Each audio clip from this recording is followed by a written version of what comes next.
আমার আমার কি হয়েছিল? মহারাজ, মহারাজ, ফুলকুমারী সুস্থ হয়ে উঠেছে মহারাজ। ভগবানের কি অসীম দয়া। তোমরা আমার রাজ্যের অতিথি, আজ আমার প্রাসাদে বিশ্রাম করো। কাল কাল এই আনন্দে সারা রাজ্যে আনন্দ অনুষ্ঠান হবে। সেই অবসরে তোমাদের সব কথা জানবো। আচ্ছা, আমাদের ভিতর কার সাথে ফুলকুমারীর বিয়ে হবে বলতো? কেন আমার? আমার জাদু আয়না না থাকলে রাজকুমারীর বিপদের কথা কেউ জানতেই পারতো না। আর আর আমার জাদু গালিচা না থাকলে, হ্যাঁ, প্রাসাদে পৌঁছানোর আগেই ফুলকুমারীর মৃত্যু হতো। আরে আরে, তোরা এত ব্যস্ত হচ্ছিস কেন? সবার সব কথা শুনে মহারাজ যা সিদ্ধান্ত নেবেন সেটাই খুশি মনে মেনে নেব। একটা রাতের তো অপেক্ষা।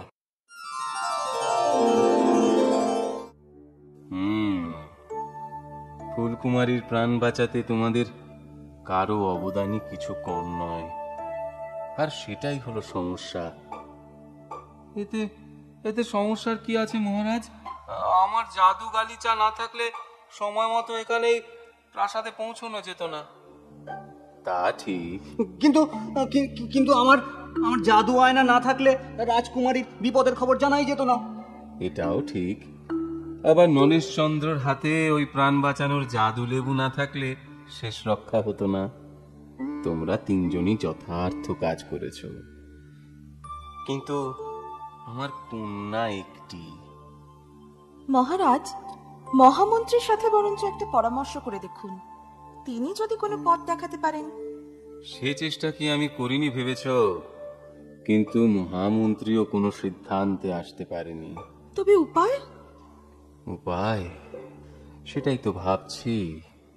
মহারাজ, বলো বলো ফুলকুমারী। আমি কিন্তু একটা সিদ্ধান্তে আসতে পেরেছি। বলো রাজকুমারী। 3 যুবকের কারো কৃতিত্ব ছোট না করে বলছি, যে যুবকের জাদু লেবু আমার প্রাণ বাঁচিয়েছে, প্রকৃতপক্ষে তার অবদানই সব থেকে বেশি। কিভাবে?